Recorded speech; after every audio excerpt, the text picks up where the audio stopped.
Ça se passe ici. Les oraux de langue. Ça, c'est moi, Keith Surridge. Pour le concours, je suis responsable des oraux en anglais. Je vais parler de l'ensemble des langues, sauf un certain nombre de langues, comme le latin, polonais, vietnamien, etc. Je ne sais pas s'il y a des gens qui sont concernés par ça, ou je ne pourrais pas forcément répondre à des questions très pointues, disons, mais je peux noter vos demandes et on vous enverra ces informations rapidement derrière. Je vais parler des langues dites principales qu'on demande aux candidats de présenter à l'ESSEC et qui sont étudiées par la suite pendant la scolarité ici. D'abord, je vais vous décrire les deux épreuves, LV1 et LV2. Ensuite, je vais vous donner quelques exemples de sujets de texte et de questions, pas de cette année, mais l'année dernière. Et Maëlys et Anna vont avoir le plaisir de vous parler de leur expérience il y a quelques années quand elles étaient candidates. Après, si vous avez des questions spécifiques, individuelles, je serai toujours dans la salle, vous pouvez venir me les poser. Et à la fin de tout cela, vous allez vous retrouver ailleurs, je pense, dans le K-Lab, pour le troisième atelier. Comme vous voyez, j'ai mes textes. J'ai un texte à lire là. Je vais parfois vous lire ce qui est écrit en pierre. C'est-à-dire ce que est décrit, je pense, dans les communications vers les prépas, vers les étudiants, vers les professeurs, et ce que nous donnons aux examinateurs. Donc vraiment, comme on dit en anglais, it's the horse's mouth. We're going to go to the horse. Ça, c'est vraiment ce qui est demandé. Et puis, au fur et à mesure, je vais commenter les passages clés. Commençons par LV1. Épreuve orale de langue vivante 1. L'épreuve prend appui, ce n'est pas un dicté, hein. Vous avez des mémoires, vous allez rappeler ça. Certains de vous avez peut-être quelque chose pour m'enregistrer, non? Mr. Snowden. Non. L'épreuve prend appui sur un texte en français que le candidat prépare pendant 30 minutes. L'épreuve elle-même dure 30 minutes face à 2 examinateurs et se déroule dans la langue cible. Texte en français, oral dans la langue cible. Donc ce qu'on retient là, 30 minutes de préparation avec un texte en français, 30 minutes de l'oral devant 2 examinateurs. Les 30 minutes se divisent en 3 phases, approximativement de la même durée, autour de 8-9 minutes pour chaque phase. Phase 1. Le candidat restitue la structure et les idées principales du texte. Il rend compte du contexte, du style et le ton du texte. Le texte et ses idées sont au centre de cette partie. Le candidat pourra recourir à ses notes, mais il lui est recommandé de ne pas lire le texte rédigé. Pourquoi? Parce que ce n'est pas une épreuve de lecture à haute voix, c'est une épreuve orale. Certes, utilisez vos notes, mais c'est un soutien, ce n'est pas le soutien, le seul soutien. Vous devez apprendre à parler aussi spontanément, si je peux dire, et naturellement que possible. Un mot sur le candidat et les examinateurs, leur rôle. Ici, c'est important de savoir, c'est vous, le candidat, qui serez au centre de l'affaire. C'est-à-dire, on s'attend à ce que vous parliez, à ce que vous fassiez quelque chose avec le texte. Les examinateurs n'ont pas à parler énormément. Ils ont, le cas échéant, posé une question s'ils n'ont pas compris quelque chose que vous avez dit, ou si vous déviez du chemin qui vous est indiqué, ils vont vous rappeler, non, c'est pas ça, il faut... Mais pendant ces 8 ou 9 minutes, c'est vous au centre. Et eux qui écoutent La deuxième partie, c'est un peu différent. Il y a un échange qui s'engage. Phase 2, question des examinateurs et mise au point éventuelle, suite à la présentation faite dans la première phase. Les examinateurs demandent aux candidats de réagir, de prendre position par rapport au texte ou les idées contenues dedans. Les examinateurs peuvent aussi vous demander de rebondir, réagir par rapport à un sujet ou un thème lié au texte. Donc, comme vous voyez, l'oral s'ouvre de plus en plus. Il y a un échange ici.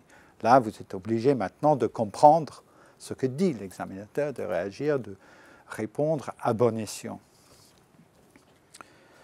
Troisième partie, on ouvre encore plus sur des questions ou une question ou un thème que l'examinateur va vous poser oralement.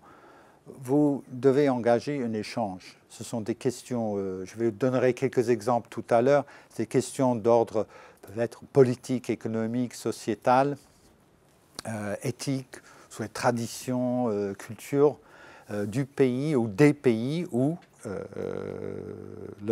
est parlé, où se parle la langue. Donc là, on est dans un vrai échange sur des sujets qui ne vous sont pas connus auparavant. Donc là, on cherche à savoir si le candidat est capable d'échanger sur ces questions-là. Vous aurez en LV1 3 questions maximum, 2 ou 3 questions. Ne vous inquiétez pas s'il n'y a qu'une question, ça veut dire peut-être que le sujet développé occupe 7-8 minutes et c'est là-dessus, on estime qu'il y en a suffisamment de production en quelque sorte pour évaluer votre niveau. Mais il se peut qu'il y ait 2 questions ou 3, mais 3 vraiment maximum. Donc il faut préparer à ce moment-là, vous préparer à ce moment-là à avoir quelque chose à dire sur une question qui vous n'avez pas connue avant. Je pense que dans votre préparation, vous vous entraînez à ce genre de choses. Vous avez lu, étudié, votre professeur vous a accompagné dans la compréhension de l'actualité britannique, américaine pour l'anglais, espagnol, en Amérique latine pour l'espagnol, etc. Donc là, il y a peut-être quelque chose qui est un petit peu plus difficile parce que vous n'avez pas ce temps de préparation du sujet que vous avez comme pour la première phase. Voilà pour les 3 phases en LV1. La LV2, en quoi est-ce qu'elle est différente? D'abord, dans la durée, c'est 20 minutes préparation, 20 minutes l'épreuve orale, au lieu de 30 et 30. Nombre d'examinateurs, il y a un examinateur en LV2 et 2 en LV1. Et la dernière différence, c'est dans le texte. Le texte n'est pas en français, mais dans la langue cible. Comme pour la LV1, le temps est divisé en 3 parties à peu près égales. Et comme pour LV1, vous verrez que la nature de chaque phase est la même. Première phase, exploitation du texte par le candidat, résumé et commentaire.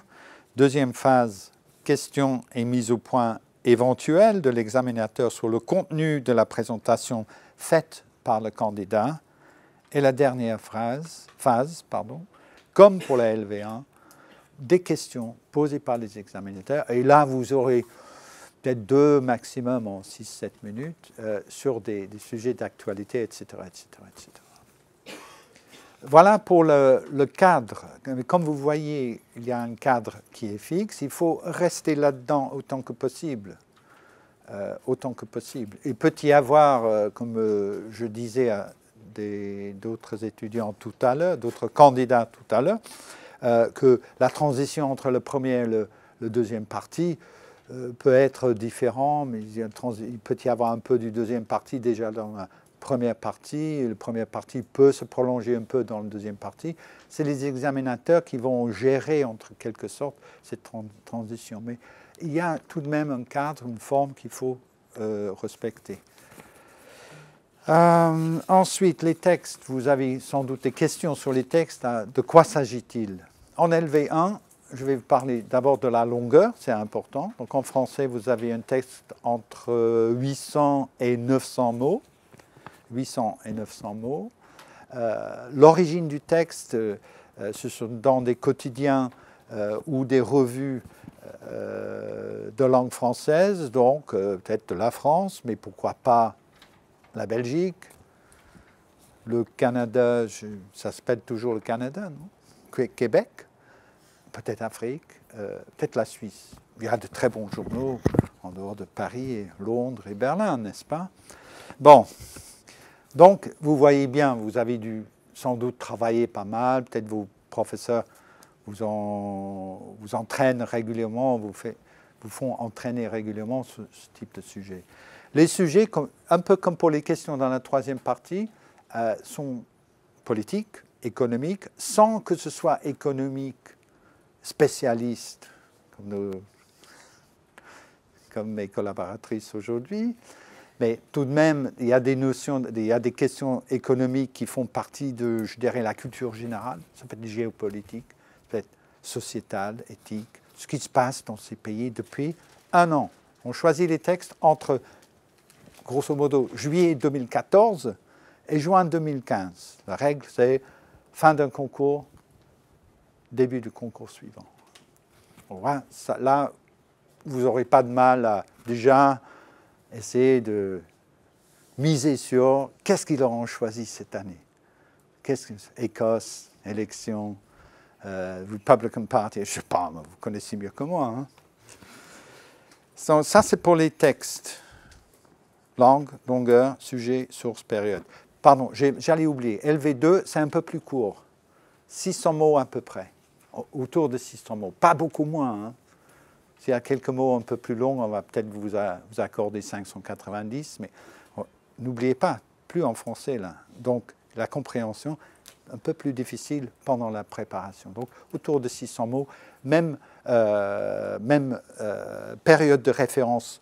Les sources, cette fois-ci, c'est des sources que vous connaissez bien, International Herald Tribune, Daily Telegraph, je ne sais pas, Economist. Voilà. Donc, ça, le LV2, c'est un peu différent, plus court et dans la langue cible. Ensuite, je vais donner quelques exemples de l'année dernière. Pour les textes, par exemple, j'ai choisi en LV1, dans le sud du Royaume-Uni, les puits s'enfoncent. Les puits, c'est les puits d'exploration pour un certain type de liquide noir et épaisse, on appelle ça fracking. Hein, fracking, everybody's fracking these days in England. Donc là, vous voyez à peu près de quoi il s'agit. Deuxième sujet, ah oui, l'Angleterre est le continent. Peut-être pas pour longtemps. Il y a 40 ans, le Royaume-Uni adhérait à la communauté économique européenne. Pourquoi ce choix? Alors que Londres avait refusé le traité de Rome en 1957. Mais pas Edinburgh. Ah si, Edinburgh aussi, ça faisait partie de... Sorry. Et le dernier, si on traverse l'Atlantique, Obama lance la bataille des inégalités. Vous voyez, assez standard. Peut être beaucoup plus large, mais c'est de vous donner une idée de certains des textes de l'année dernière. En ce qui concerne la LV2, et là je vais mettre mon meilleur accent anglais pour vous, Partying until drunk and disorderly in Britain. Sujet très sérieux, pas seulement pour les jeunes. America isn't leaving the Middle East, unfortunately. Et un troisième, sur la géopolitique, je suppose, Questions over Russia sanctions. Donc, voilà, en LV2, quelques exemples des sujets. Je vais passer aux exemples des questions dans la phase numéro 3. What American cultural traits do you admire the most? Nice one, that. What do you feel could be done better to alleviate homelessness in countries such as the UK? Well, and here's one about politics. Refute the following statement. Politicians too often base their decisions on what will please the voters, not on what is best for the community. Wow, I wonder who made that one up. That's Mr. Miliband. Should parents be allowed to select the gender of their offspring? Ethical question. Offspring means children.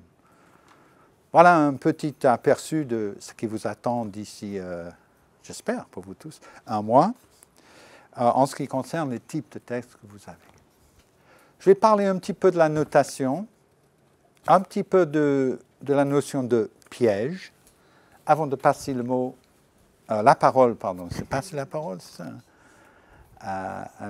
aux deux étudiantes de l'ESSEC. Donc, notation.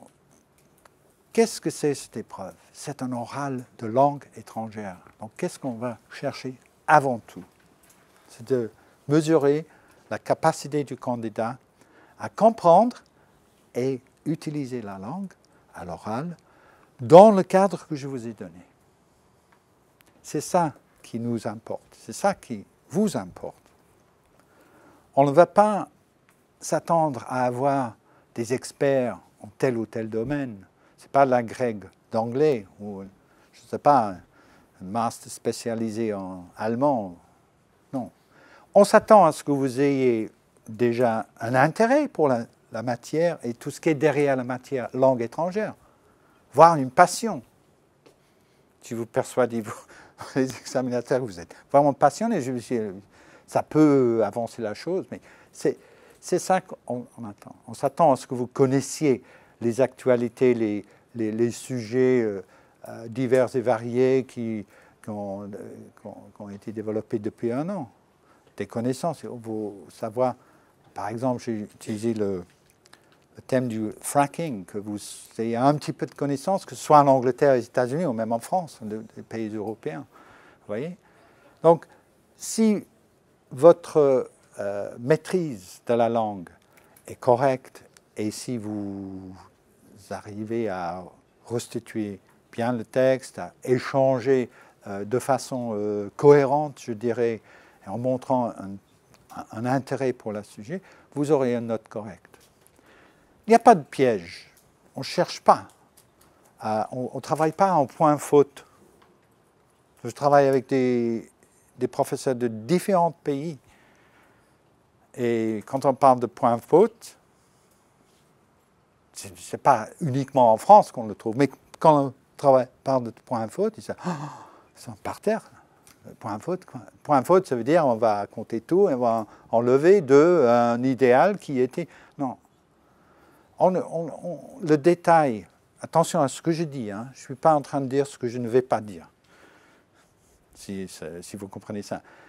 Le détail est important, mais un détail pendant 30 minutes d'entretien, parce qu'on a mis un S là où il ne fallait pas, une chose comme ça, c'est pas ça. Il n'y a pas de piège non plus, dans le sens que on va vous mésestimer. Vos opinions, par exemple, nous n'allons pas évaluer vos opinions, vos jugements. Nous ne sommes pas là pour juger ça. Dans le cadre que je vous ai donné, on va évaluer la capacité du candidat à s'exprimer convenablement dans la langue. Donc je tenais à vous dire cela, parce que je vois des jeunes gens arriver chaque année, je pense très, comment dit-on en français, stressés. Nous travaillons en équipe entre plusieurs professeurs. Les professeurs ont les mêmes consignes. Ils sont rodés à ce qu'on est là pour vous mettre à l'aise, suffisamment à l'aise, dans un contexte pour que vous puissiez montrer ce que vous savez faire dans cet exercice. Donc n'ayez pas trop peur. Je sais qu'il y a une appréhension naturelle. Moi, je l'ai aussi parfois. Hein. Je vais vous parler à 50, 60. Donc, soyez sans crainte, disons. Hein. Tentez votre chance, sachant qu'on n'est pas là pour vous mésestimer ou vous piéger. Bonjour tout le monde. Donc moi, je m'appelle Maëlys, je suis en 3e année à l'ESSEC, enfin en fin de 3e année. Donc mes oraux, ça remonte à un petit moment. Anna, elle est en fin de 2e année, donc c'est un peu plus frais. Donc je vais un peu vous parler comment moi ça s'était passé, ma journée d'oraux, enfin que ce soit les oraux en soi ou même la journée admissible. Déjà, une chose qu'il faut que vous sachiez, c'est que moi, je m'occupais de l'accueil admissible l'année dernière. Enfin, je suis au BD2 et cette année, c'est Anna qui va s'en occuper. Donc, on sait très bien comment ça se passe du côté organisateur. Et vous inquiétez pas, vous serez vraiment, on prendra soin de vous du matin jusqu'au soir, tout le temps. Vous serez bien entourés, vous ne pourrez pas vous perdre, vous louper vos oraux. Donc, déjà, enfin, ne soyez pas stressés quand vous arrivez aux oraux, enfin, à l'ESSEC pour les oraux. C'est vraiment tout le monde est là pour faire en sorte que votre journée se passe très très bien. Et après, concernant les oraux, donc vous les préparez dans des amphis comme celui-là. Vous êtes 5-6 à préparer en même temps, avec juste un étudiant qui surveille, il n'y a rien de très stressant. Et après, moi j'avais vraiment apprécié mes oraux de langue par rapport à ceux dans d'autres écoles parce que à l'ESSEC, vraiment, l'accent est mis sur le dialogue et la capacité du candidat à parler avec le jury. Et même si on fait des erreurs de langue, ce qui peut arriver, ce qui arrive forcément, le jury ne va pas s'arrêter sur ça et cherche vraiment à nous faire parler, à nous faire transmettre des idées, à vraiment dialoguer. Et c'est vraiment. On en sort et on se dit, j'ai eu une vraie discussion, ça s'est bien passé, c'était intéressant, c'était pas scolaire comme on peut. Au sens propre du terme, mais vraiment c'était une discussion et c'était un moment agréable. Donc, par exemple, moi, mon sujet d'anglais, c'était sur l'environnement. Et les 3 parties dont Kif a parlé, ça s'est fait tellement naturellement que j'ai même pas senti la transition entre les 3. C'était vraiment un dialogue, c'était chercher à me connaître avec des questions peut-être un peu plus personnelles de temps en temps, mais c'était vraiment dans la continuité et les 30 minutes sont passées très très vite. C'était vraiment sympa comme moment. Et après, mon oral de LV2, moi, je passais le premier jour des oraux, donc j'étais un peu rouillée et l'espagnol, c'est pas mon truc, donc c'était un peu plus dur. Mais pareil, l'examinateur était assez sympa. Je sais que je me rendais compte que je faisais des erreurs, mais il m'aidait juste pour que je prouve que je sais parler espagnol et qu'on arrive à discuter. Et aussi, j'ai pu lui montrer que j'avais des bonnes connaissances sur la culture espagnole. Donc, ça fait que finalement, même s'il y a eu j'ai fait pas mal d'erreurs de langue, j'ai eu une assez bonne note parce que je me suis pas démontée et j'ai réussi à mener mon oral jusqu'à la fin. Et vraiment, c'est ça qui est important à l'ESSEC, c'est la capacité à dialoguer et à vraiment faire passer des idées. Ok. Faire passer des idées et les membres du jury sont pas là pour vous descendre, ils sont vraiment là pour vous mettre en confiance et vous aider à montrer de quoi vous êtes capable. Je sais pas. Ouais, je pense vraiment qu'il ne faut pas se focaliser sur le texte et l'aspect un petit peu scolaire de l'exercice. Je sais que c'est un peu difficile parce qu'en prépa, on est vraiment dans ce cadre très scolaire, mais c'est vraiment le texte, c'est vraiment un prétexte pour après parler et tester votre capacité à échanger plus que votre capacité à réellement résumer un texte ou commenter un texte. Il faut vraiment aller dans l'interprétation et n'hésitez pas à donner votre avis. Comme l'a dit Kiss, on ne jugera pas tel ou tel avis. Ce qui est important, c'est que vous puissiez être engagé. Enfin, c'est aussi une de nos valeurs à l'ESSEC, c'est l'engagement des personnes. Donc c'est important d'avoir cette capacité à donner son opinion, qu'elle plaise ou non. Et vraiment, les examinateurs sont là pour vous mettre à l'aise. Moi, je sais que j'avais pas compris un mot, mais vraiment, tout le mot revenait toutes les 2 lignes et je l'avais pas compris et je suis arrivée et je lui ai dit excusez-moi, vraiment je comprends pas ce mot donc je peux rien faire si je comprends pas ce mot. Et il m'a expliqué le mot et donc du coup après je me suis pas laissée démonter et j'ai enchaîné, j'ai rebondi là-dessus et ça m'a pas empêché d'avoir une très bonne note. Donc vraiment, commencez pas à angoisser, oh, j'ai fait une faute de déclinaison, j'ai fait une faute de grammaire, j'ai fait une faute... c'est vraiment pas ça sur quoi on va vous juger. Et justement, plus vous avez la capacité de rebondir et de ne pas vous laisser démonter, de rester souriant et d'être avenant et de proposer des idées pertinentes, mieux ça se passera. Donc voilà. Enfin, vous serez vraiment guidé de A à Z depuis l'Hall Saint-Martin. Enfin, on sera tous... Nous, on aura déjà fait la passation de BDE, donc ce sera les oranges et bleus. On sera là, on sera partout. Il y aura partout des oranges et bleus pour vous aider.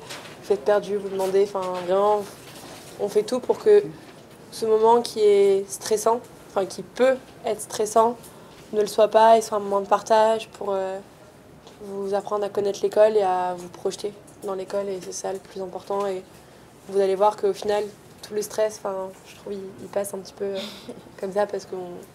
Enfin, C'est on va tout faire pour ça. Vous ne comprenez pas quelque chose que dit l'examinateur, ou quelque chose n'est pas clair, ou vous ne connaissez peut-être pas quelque chose dans l'échange, n'hésitez pas à le dire. Voilà. Essayez peut-être de faufiler entre les gouttes mais si vous avez besoin de ça, vous dites « I'm sorry, je suis désolé, je ne comprends pas exactement, est-ce que vous pouvez… » Si ça arrive 1 ou 2 fois en 30 minutes, comme dans toute conversation naturelle, je dirais, ce n'est pas un drame. On sait que vous ne connaissiez pas tout. Vous saviez que nous ne connaissions pas tout. Donc n'hésitez pas, si ça arrive. Ne vous laissez pas bloquer sur un point comme ça. 30 minutes, c'est long. Hein. Et il y a beaucoup d'éléments dedans. Nous allons regarder le tout. D'accord ? Merci.